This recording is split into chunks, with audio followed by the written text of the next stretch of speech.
26 de agosto de 1944. Un día después de la liberación de París, el general de Gaulle desfila por los Campos Elíseos.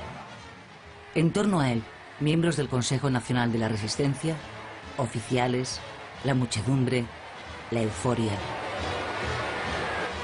También los vehículos de la división blindada del general Leclerc, half-tracks, semiorugas encargados de la seguridad del general. Cada uno lleva un nombre español. A la izquierda del general, el Don Quijote. Detrás, el half-track Le Pingouin, los pingüinos, el apodo que los franceses solían dar a los españoles. Por último, el half-track número 40.655, el Madrid. Estos vehículos pertenecen a la 9ª compañía de la división Leclerc, llamada por todos y para la historia, la 9. El lugar que ocupan, encabezando ese cortejo histórico, no es casual. El hombre que se apoya en su vehículo es el capitán Raymond Tron, francés libre de la primera hora y uno de los pocos franceses de la compañía. Tron es el comandante de la 9. En el diario de campaña de ese día anota: la compañía española, la primera en penetrar en la capital, ocupa en el desfile un puesto de honor.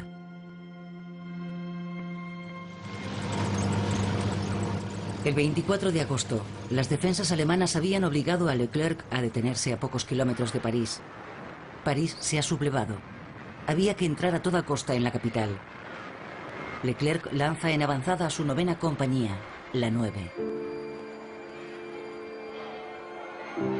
Unas horas más tarde, los half-tracks Guadalajara, Brunete, Ebro, Santander, Teruel alcanzan victoriosos el ayuntamiento de París. A bordo, un centenar de hombres, casi todos republicanos españoles. Amado Granell, Fermín Pujol, Ramón Gualda, Miguel Campos y muchos otros. ¿Por qué la historia no ha querido recordar sus nombres?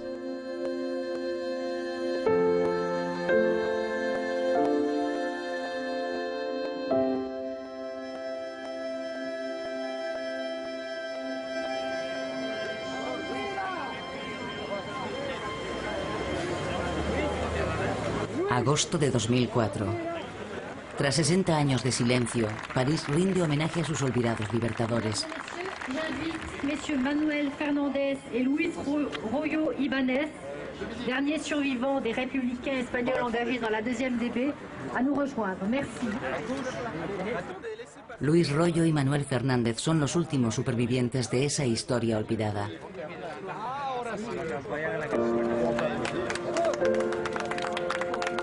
¡No pasarán!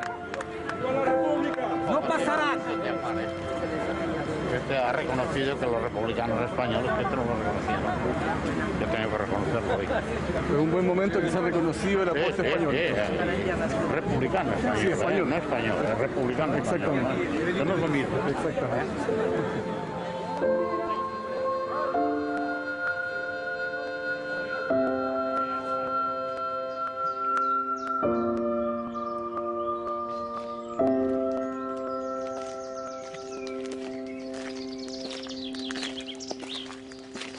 Yo salgo aquí todas las mañanas y doy la vuelta por ahí, por el bosque, hay una carretera, un camino como este.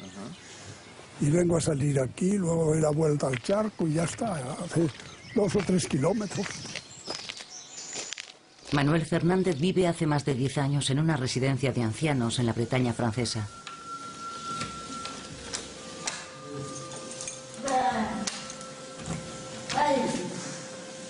Este asturiano no pudo volver a España tras la Segunda Guerra Mundial.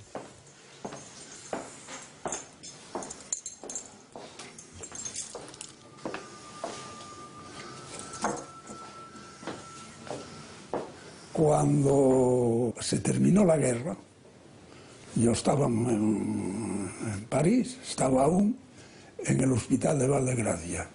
Los españoles estábamos muy bien vistos por la población francesa. La prueba es que todos los españoles que estábamos en el hospital, venía gente a vernos, nos llevaban a comer a las casas. El caso hicieron españoles que lucharon por nosotros. Entonces, ¿qué pasó? ¿Por qué en esa historia oficial lo negó? Pero pasó la misma cosa que pasó con los africanos, que pasó con los poloneses y con los belgas, porque no éramos solo los españoles. Toda esa gente fue olvidada. ¿Cuántos republicanos españoles lucharon por la Francia libre? Varios miles seguramente.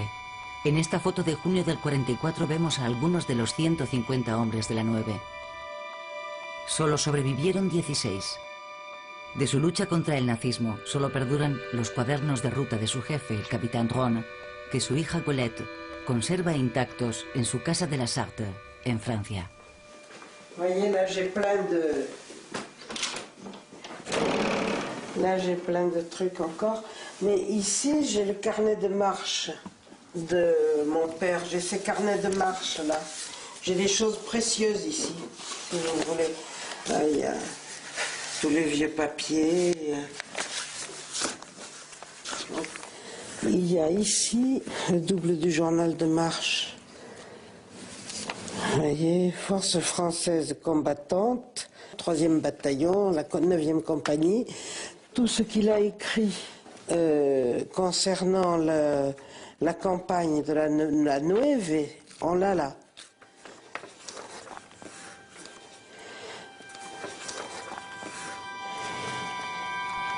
En cuadernos del ejército estadounidense, el capitán Dron glosó la increíble epopeya de los españoles de la 9.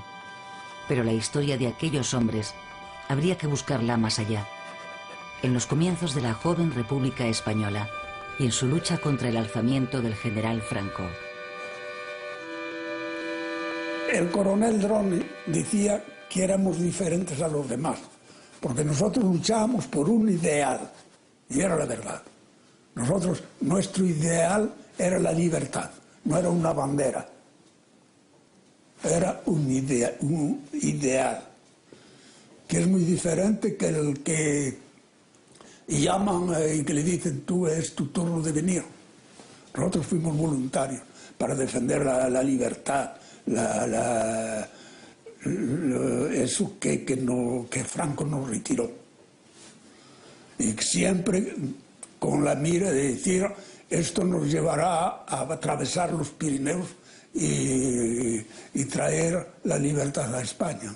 Que no fue así, pero en fin. En abril de 1931 se proclama la Segunda República Española.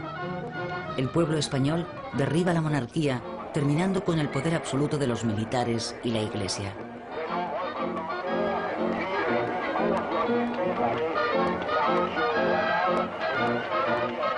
Manuel Fernández tiene entonces 13 años. Su pueblo, como toda Asturias, ha votado en masa a favor de la República. Yo era joven, pero me acuerdo de esos momentos que ha sido una alegría en el pueblo. La gente bajaba de las montañas, como si llegara la libertad. Muchos vecinos venían a casa, mi padre bajaba a la bodega a buscar un jarro de vino y allí estaban charlando y hablando de política y de todo eso. Era una vida muy tranquila, muy tranquila.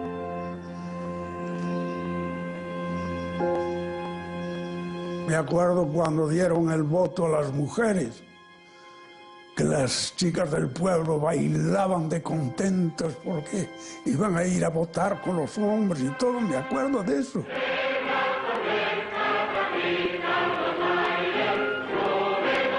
Yo no votaba porque era un crío, era demasiado joven, pero me acuerdo, yo asistía, como todos los chavales de mi edad,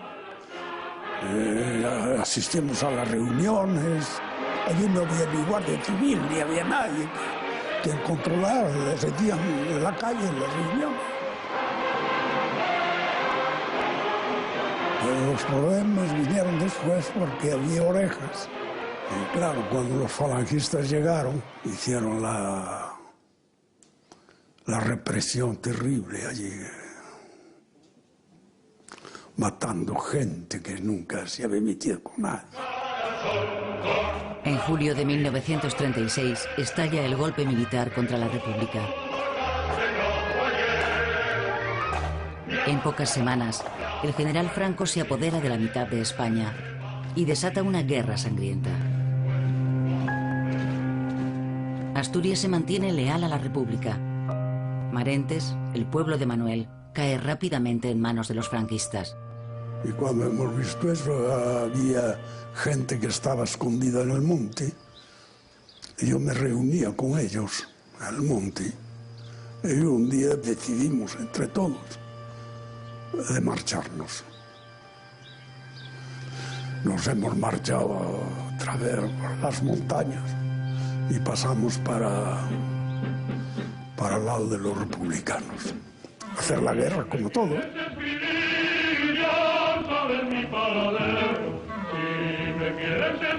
Como miles de civiles españoles, Manuel se alista como voluntario en el ejército republicano.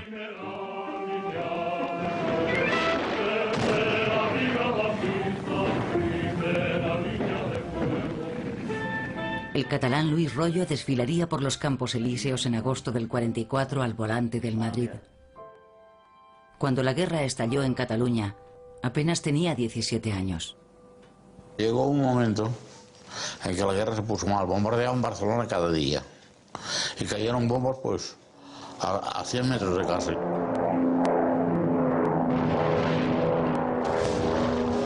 Y dijo, bueno, aquí va. Yo le dije a mi padre que me firmara para poderme enganchar, porque yo era menor.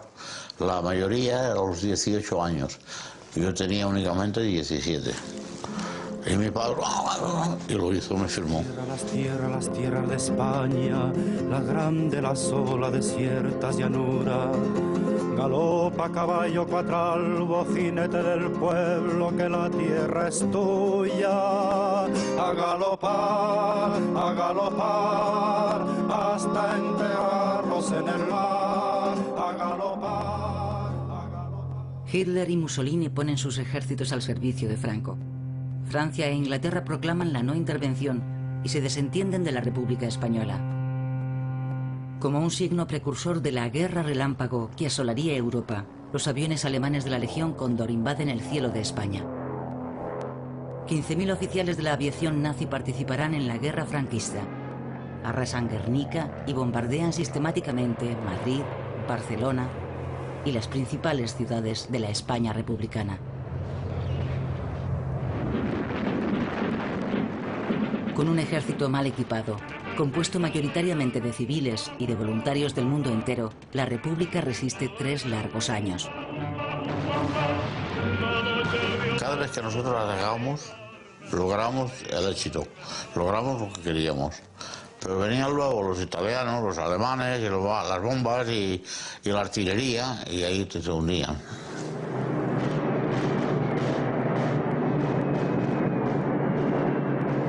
Venía la aviación y no cajaban nada. Después de esto, la artillería, se ponía la artillería pum, pum, pum, pum, pum, a tirar a la montaña, le pegaban fuego a la montaña, y en el agujero aquel tenías que aguantar. Tenían todo y nosotros nada. En el Ebro no iba porque las montañas son así. Habías cogido piedras gordas, empujabas la piedra que iba bajando para abajo. Si le daba uno en el coco, ya tenía bastante.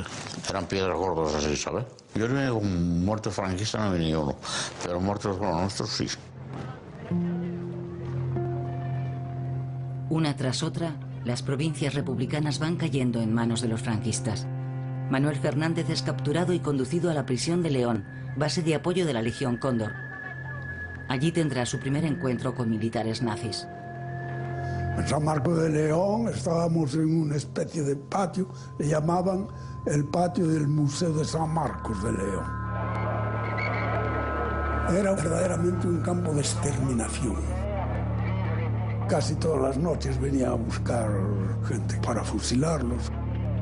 Y los alemanes venían a fotografiarnos y hasta obligaban a que los prisioneros bajen los pantalones y que hagan como que matan piojos, y ellos con las cámaras como que matan piojos, y ellos con las con las cámaras a ver si podían fotografiar los piojos, mirándonos ahí a todos como si fuéramos animales, y de cuando en cuando nos escupían en la cara.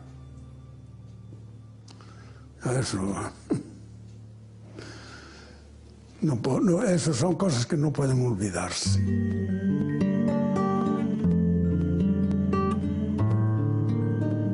Febrero del 39. La República es derrotada. Es la retirada. 500.000 refugiados tratan de cruzar los Pirineos, entre ellos 150.000 soldados del ejército republicano. Los franceses acogen mal a esos españoles que ponen en riesgo una paz vergonzosa negociada con Hitler en Múnich unos meses antes. Cuando estábamos en la frontera, cayó una nevada, había 60 centímetros. Y nosotros metieron en un campo que había, donde las vacas iban a comer y cagar. Había el Tech, el río, que pasaba con el agua que fundía de la nieve. Entonces metías ahí dentro y te helabas.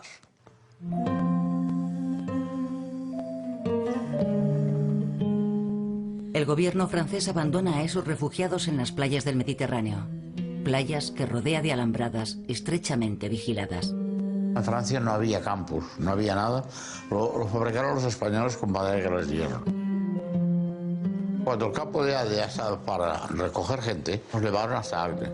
En cada barraca había 125 individuos. Tú sabes lo que es estar todo el día en la barraca. Veías a fulanos que cazaban moscas, otros que había gente de 40 años que tenía la mujer y 2 hijos en España. Y esta gente pues no podían vivir, no tenían noticias y se volvieron locos, algunos. Para muchos de esos republicanos, sin embargo, la urgencia es enfrentarse cuanto antes a la agresión alemana que han sufrido en carne propia y que ahora amenaza a toda Europa. El 14 de julio de 1939, los republicanos españoles desfilan y manifiestan su disposición a empuñar las armas contra el nazismo. Lo harán en vano. El Estado Mayor francés dará la espalda a esos decididos y aguerridos soldados. Solo la Legión extranjera les abrirá sus puertas, como lo ha hecho con alemanes, polacos, belgas o judíos que huyen de la amenaza nazi. 10.000 republicanos españoles se alistan así en la Legión. Muchos otros integrarán compañías de trabajo y participarán en la fortificación de la línea Maginot en la frontera este de Francia.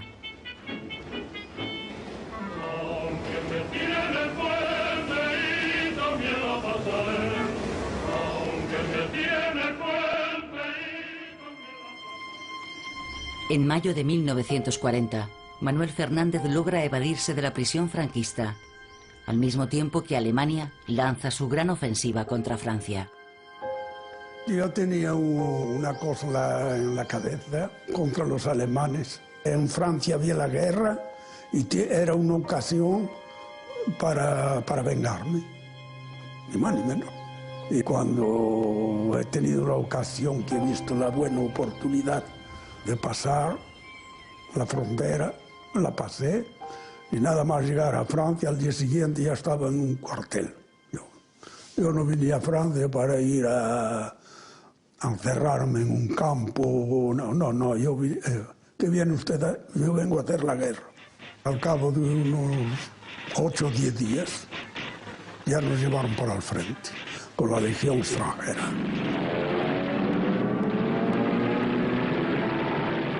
Los regimientos de infantería, a las órdenes de generales desmoralizados, son aplastados por los alemanes.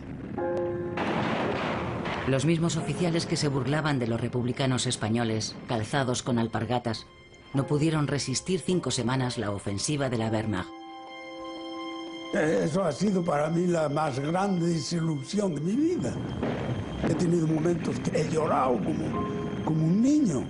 Me fugué de España y aquí me voy a meter en las manos de los alemanes.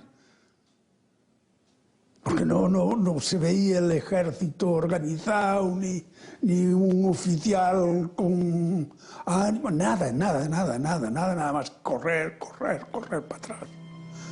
Y a salvar cada uno la vida, las mujeres, los críos, todos por las carreteras. Yo me decía, digo, ¿a dónde me he puesto los pies? Ahora me van a coger otra vez y ahora sí que me...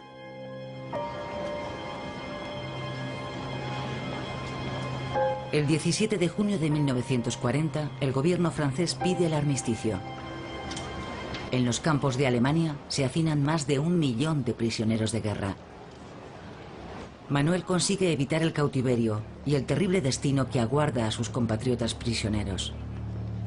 Privados del estatuto de prisioneros de guerra, los españoles son trasladados al campo de concentración de Mauthausen.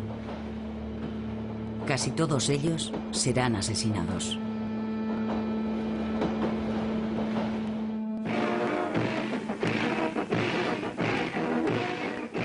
Hitler convoca a los militares franceses en Compiègne para firmar un humillante armisticio. El Führer les permite conservar 100.000 hombres y la mayoría de sus cargos. A cambio, el gobierno francés acepta colaborar con la Alemania nazi. En Vichy, el mariscal Pétain forma un gobierno favorable al armisticio para dirigir una Francia totalmente neutralizada. Pero en Londres, el general de Gaulle hace un llamamiento a continuar el combate. Unos pocos oficiales y solo 2.000 soldados deciden seguirlo, entre ellos 300 legionarios españoles. Son los llamados franceses libres. En la Francia de Pétain, la situación de los refugiados españoles es cada vez más difícil. Sospechosos y perseguidos, muchos de ellos son encerrados nuevamente en los campos o entregados a los franquistas. Los generales me dijeron, bueno, ¿Alemania o España? Había hecho la guerra de España, los alemanes estaban en España, me habían querido matar 3 o 4 veces, yo no me voy a Alemania. A España no podía ir, ¿qué me quedaba? No me podía ir. Me hubiera ido a Inglaterra, me hubieran dejado, pero no me dejaban. Y entonces me fui a la Legión. Como Luis Royo, muchos terminaron refugiándose en la Legión extranjera. Yo me llamaba Dupont. En el puerto, antes de embarcar, y me preguntó, ¿cómo se llama el Dupont? Francés, Dupont. Un alemán no iba a saber que si tenía el acento español o no, ¿sabes? Y el italiano también. En fin. Y me metieron en un barco que se llamaba el Marigot. Y dormíamos en cubierta, 3 días para ir de Marsella a Oran.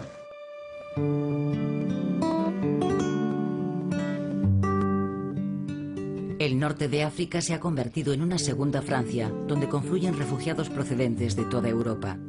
Entre ellos, numerosos españoles que cruzaron el Mediterráneo durante la retirada y que acabaron en campos de concentración diseminados por el Sáhara.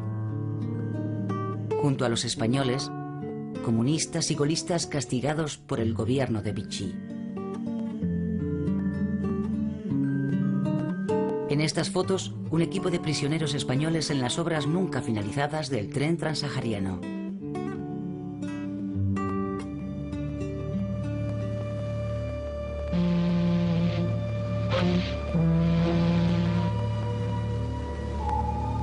El 8 de noviembre del 42, los aliados desembarcan en las costas del norte de África. Es la primera etapa en la ofensiva contra las fuerzas del Eje.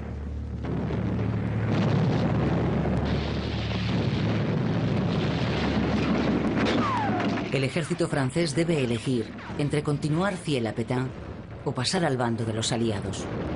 Contra los americanos había más de 100 kilómetros y nos llevaban a pie.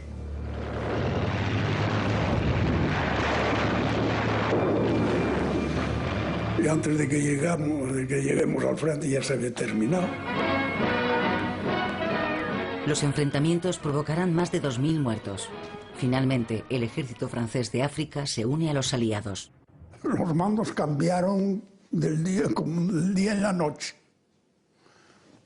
Porque antes eran todos con Pétain Y una vez que llegaron los americanos, cambiaron de chaqueta y se volvieron todos del lado de los americanos.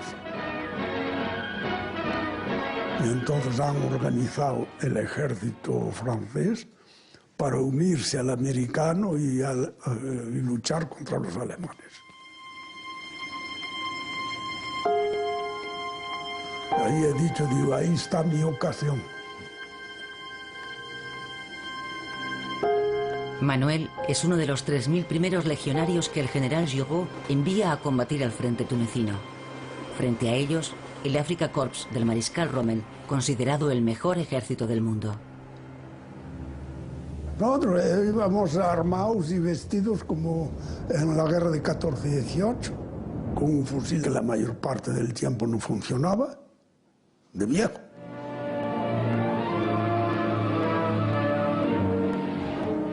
El día que nos atacaron los paracaidistas de Rommel, los oficiales chillaban a la bayoneta o canón. Ahí sí que, ahí me vengué. Allí cuerpo a cuerpo. Nunca había visto los tíos atravesados con la bayoneta.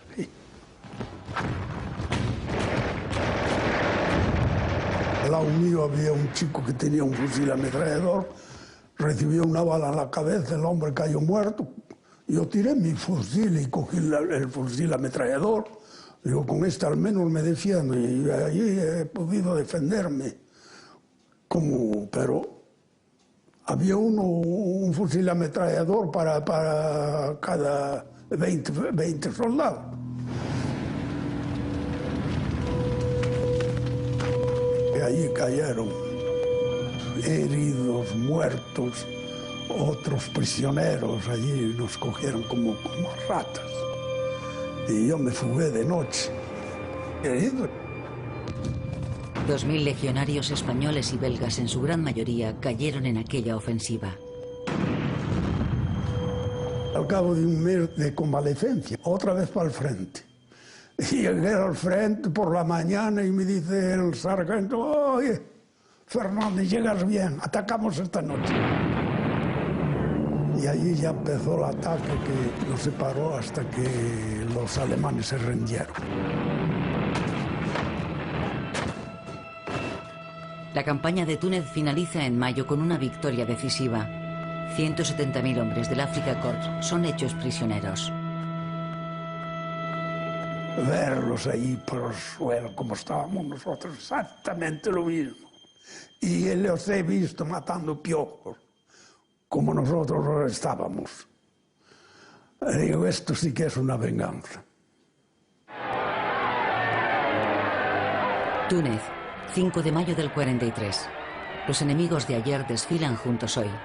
Los soldados del ejército de Vichy y los franceses libres del general de Gaulle.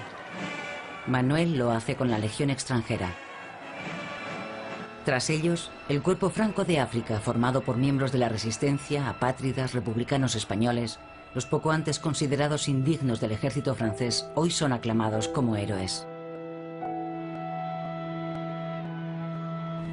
Le siguen los franceses libres de Leclerc, la única división francesa destinada a participar en el desembarco de Normandía. Pero Leclerc necesita 15.000 hombres y solo dispone de 4.000. Además, debe desprenderse de sus soldados más aguerridos.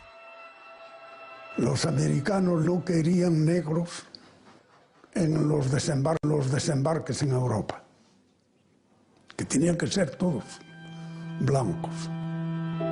Porque la columna Leclerc, le llamaban la columna Leclerc, era el regimiento de marcha du Tchad. Los soldados negros de Leclerc, los primeros soldados de la Francia libre, despojados de sus uniformes, regresan humillados a sus aldeas.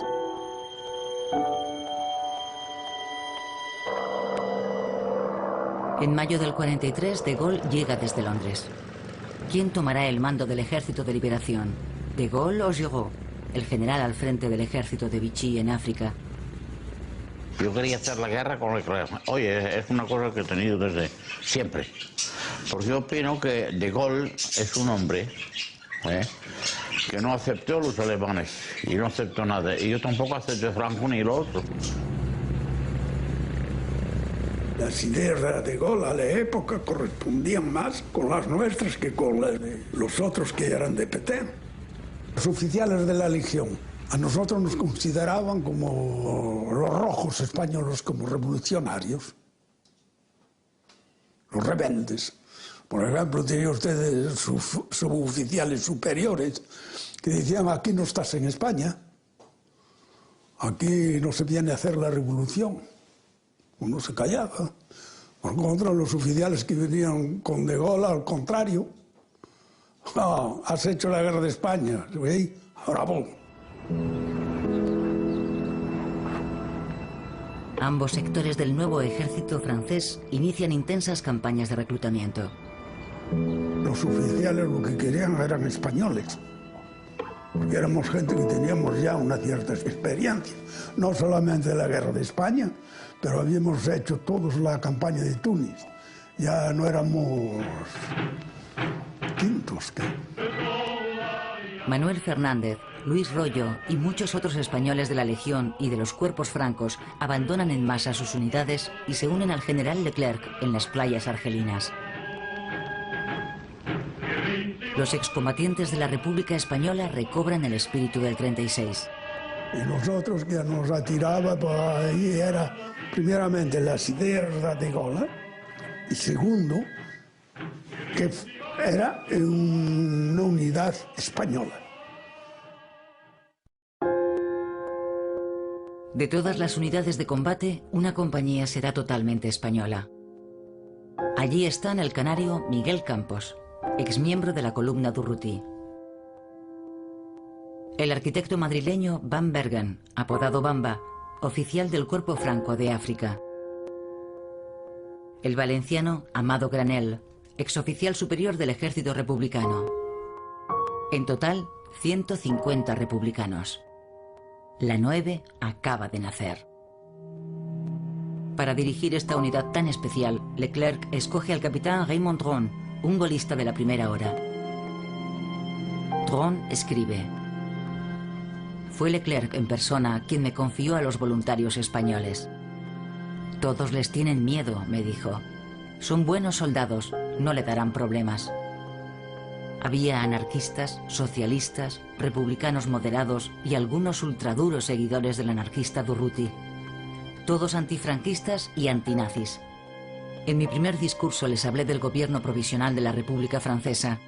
Es usted el primer francés que nos habla de república desde 1940, me dijeron, y me adoptaron en el acto.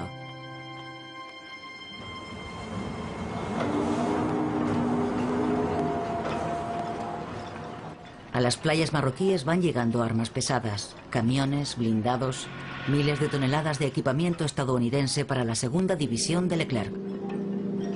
La 9 compañía iba todos los días a Casablanca para deshacer, para recuperar el material, deshacer las cajas que venían en los barcos y todo eso, montar el material y todo eso. Cuando venían los americanos, que empezaron a traer: oye, qué bola, aquí que vengan los alemanes, que estamos ahora igual. Y como no, igual que con el mismo material, pues lo jodimos. La 9 es una orquesta con buenos músicos y buenos instrumentos, decía Fábregas. Si hubiésemos tenido esto en España. Hubo un momento que el Granel, que lo hizo casi todo, y Granel dice: oye, podríamos bautizar los tanques. Dijeron: bueno, vamos a poner los nombres de las batallas de la guerra de España. Había Brunete, había Guernica, había Madrid, había España del Ebro, Don Quijote. En abril del 44, los 15.000 hombres de la segunda división blindada embarcan en Casablanca. Es un ejército atípico, lleno de voluntarios extranjeros, españoles, griegos, italianos, polacos y latinoamericanos. Como dijo Manuel, aquellos hombres no defendían una bandera, sino un ideal. Inglaterra será su última escala antes del desembarco en Francia. Tengo un recuerdo de Inglaterra increíble. No puede ser mejor. Allí estuvimos 3 meses. todas las mujeres, los hombres, todos atentos con nosotros. Era fantástico, había baile los sábados por la noche, los domingos por la tarde, había los clubes, estábamos afiliados a un club, íbamos al club y todos nos divertíamos.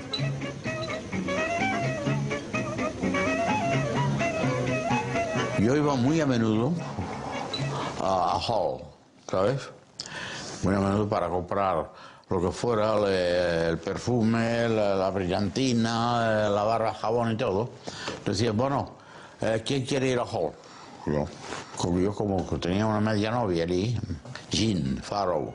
Seguro que si yo hubiera tenido una situación me hubiera casado con ella.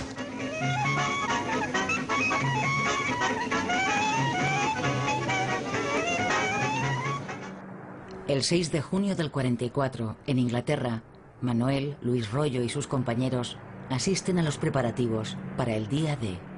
Yo me acuerdo la noche del desembarco aquí, el cielo inglés estaba cubierto de aviones.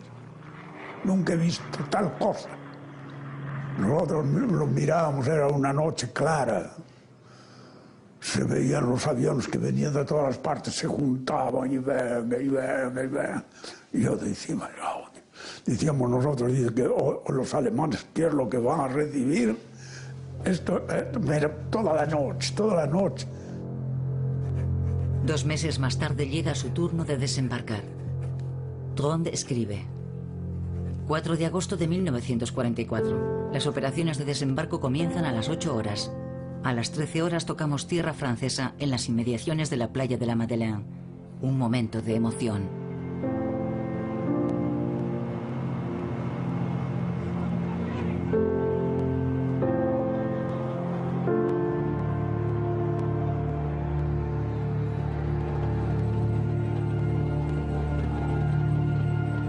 Nosotros pues salimos caminando, me acuerdo de ver los otros que salían detrás de nosotros, que había quien se arrodillaba y besaba la arena, y cosas así. Había otro, me acuerdo de un grupo que salió y se pusieron a tocar con un acordeón, otros que cantaban. Y mientras tanto nosotros veíamos la maniobra de los americanos con los anfibios sacando el material de los barcos. Venga, tráfico, aquello daba miedo. Y ya entendimos los cañonazos que empezaban a sonar, porque ya hemos llegado allí, estaban en plena ofensiva los alemanes. Desde el 6 de junio, los ejércitos aliados se enfrentan en Normandía a una gran resistencia. 200.000 hombres de la Wehrmacht impiden su avance.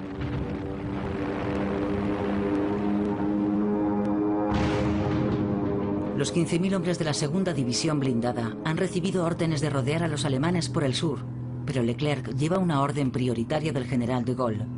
Debe ser el primero en entrar en París, antes que los americanos. Leclerc avanza hacia Le Mans, libera a Alençon y se topa con el enemigo cerca de Écouché. Drone escribe: sábado 12 de agosto de 1944. La compañía avanza junto a los tanques. Recibimos la orden de lanzarnos hacia Écouché. Pero la noche que entremos en Écouché había una mierda allí, había alemanes por todo, ¿sabes? Había alemanes delante, había alemanes un poco más lejos, que se metieron en la Furé, hacia el Valais. La 9 estaba en el centro, en el puente donde estaba la carretera que viene de Flers, que viene del mar, la carretera que va a París, protegiendo la salida, porque había pistas, caminos, y trataban de salir por ahí para fugarse hacia París. Pues había 80.000 alemanes, lo sabíamos, nos lo habían dicho. Y fue ocupé la retrete, Es su primera gran batalla en suelo francés, y la 9 combate en primera línea de fuego. 6 días a sangre y fuego en el pueblo de Écouché. Drone registra las hazañas de sus tropas. Miguel Campos se infiltra con su sección más de 3 kilómetros tras las líneas enemigas. Ataca una posición de las SS y sin sufrir una sola baja captura a 129 prisioneros. Libera a 8 americanos y regresa con un botín de 13 vehículos, 5 coches y un remolque. Pero para Manuel, la gran batalla de Écouché será la última. Estaban todos detrás de los tanques y estábamos comiendo un pote que nos había traído una mujer que era cordero con judías. Ay, fíjese, hacía tiempo que no habíamos comido eso. Y llega el teniente mío y dice: Belmonte, hombre, dejas la ametralladora solo. Yo tenía la ametralladora un poco más lejos, no había nada.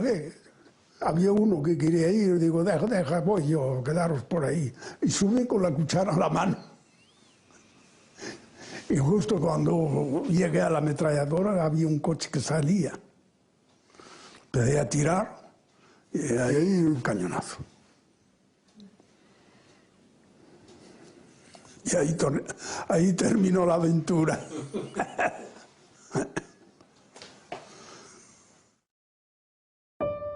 Manuel es herido de gravedad.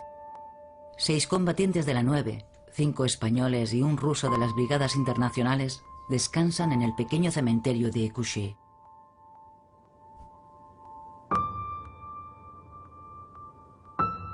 El 19 de agosto, la batalla de Écouché ha finalizado, pero Leclerc no logra obtener de los americanos la orden de lanzarse sobre París. Los aliados prefieren proseguir el avance rodeando la capital. De Gaulle, para quien la liberación de París por los franceses libres es fundamental, logra finalmente obtener el acuerdo del propio Eisenhower. El 23 de agosto la división Leclerc se pone en marcha. Sus 4.000 vehículos recorren sin mayores obstáculos 250 kilómetros en un clima de euforia.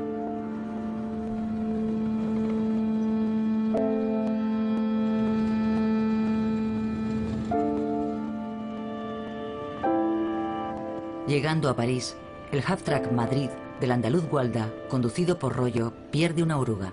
Yo le metí la tracción delantera con Gualda y continuemos con el hierro frotando los adoquines.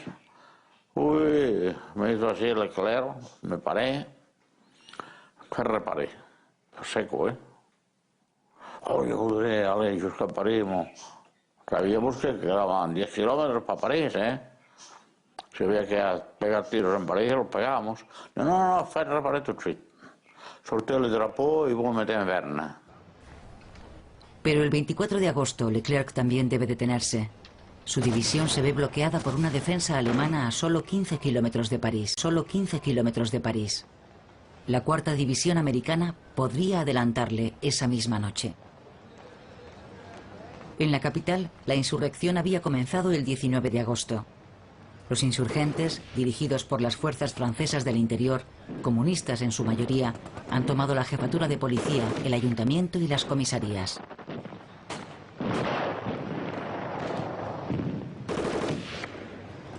Para Leclerc no queda otra salida. Debe pasar, cueste lo que cueste. Esa misma tarde se encuentra con el capitán de la 9. El general lo toma por el brazo y le dice: Dron, entre en París. Vaya con todo lo que tenga, pero entre en París. Y hoy cuando Leclerc le dijo, Drone, vous partez, vous rentrez a París. Vous le direz que demain toda la división será là. Ellos se fueron, la segunda y la tercera sección, y nosotros queremos salir con tontos. La 9 se pone en marcha alrededor de las 19:30. Son más de un centenar de republicanos españoles en una docena de half-tracks apoyados por 3 tanques Sherman. La 9 entra en la historia. Ici Pierre Schaeffer, je suis dûment mandaté pour requérir messieurs les curés de faire sonner immédiatement les cloches à toute volée pour annoncer l'entrée des Alliés à Paris. A las 21:20 el Guadalajara llega a la plaza del ayuntamiento. Es una de las escasas imágenes que dan fe de la presencia española.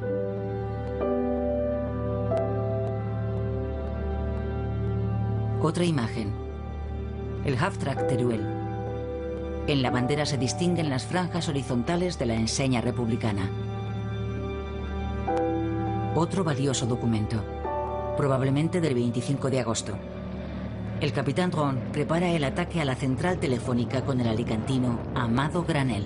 Ici, les archives. C'est là où les archives. Nous allons progresser par ici. Jusqu'à quel endroit de près? C'est bien. Alors, la colonne ici. Alors, vous laissez la colonne ici. Alors, c'est ça votre commandement. Nous donnez votre officier adjoint. Deux chars de ce côté. En esta foto vemos a Amado Granel a la derecha. A la izquierda, el extorero Martín Bernal. Paris l'arrache à ses 4 années de captivité.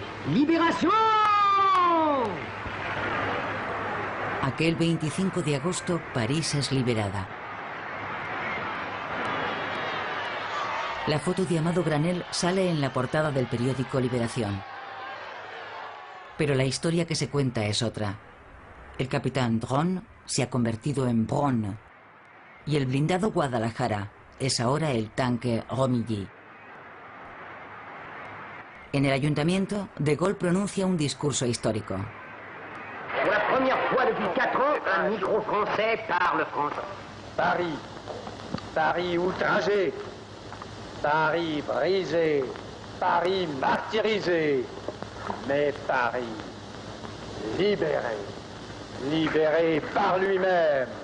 Libéré par son peuple avec le concours des armées de la France, avec l'appui et le concours de la France tout entière, c'est-à-dire de la France qui se bat, c'est-à-dire de la seule France, de la vraie France, de la France éternelle. ¿Qué lugar podía quedar para los republicanos españoles y los voluntarios extranjeros? La guerra, sin embargo, no había acabado, y los combates más duros estaban aún por llegar.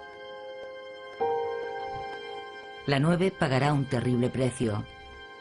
40 muertos y más de 100 heridos entre París y las llanuras de Alsacia. En mayo del 45, los últimos españoles de la 9 asaltan el nido del águila de Hitler. El largo camino hacia la libertad está a punto de finalizar, pero no para los republicanos españoles. La ideal que nosotros teníamos era de hacer la guerra contra Franco. Pero antes de Franco había Hitler y había Mussolini. Matarlos y después a Franco. Porque si nosotros hubiéramos ido a España una vez que Hitler estaba deshecho ya y Mussolini estaba muerto, se lo colgaron, pues Franco hubiera hecho media vuelta, La lógica de la Guerra Fría se impone. Franco no solo logra salvar su vida, sino que se convierte en aliado del mundo libre. Un amargo trago para quien tanto luchó por la libertad.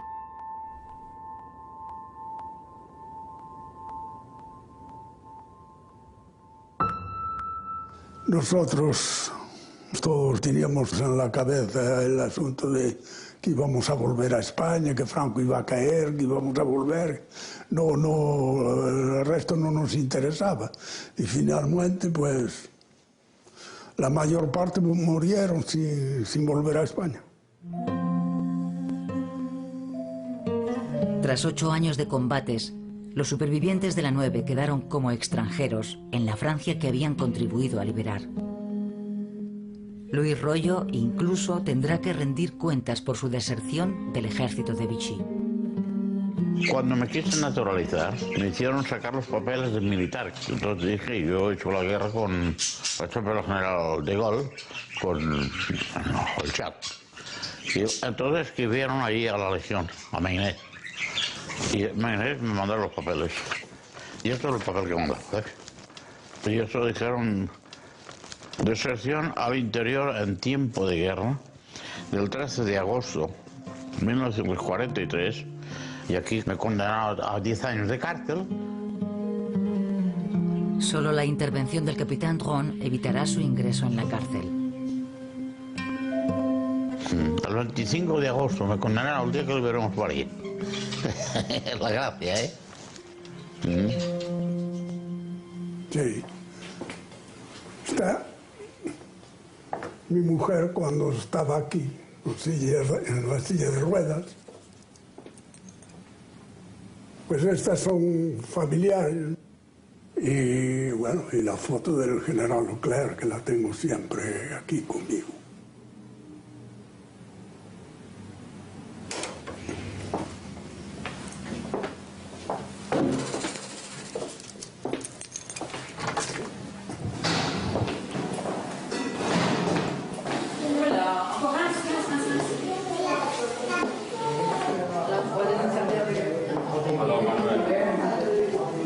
¿Qué?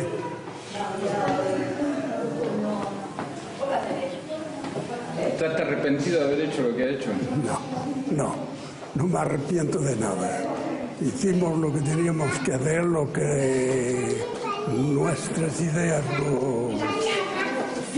nos decían, y si se necesitara hacerlo otra vez, lo volveríamos a hacer.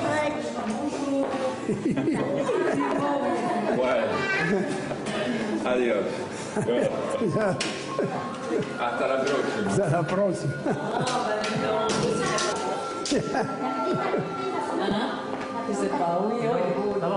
Ça va,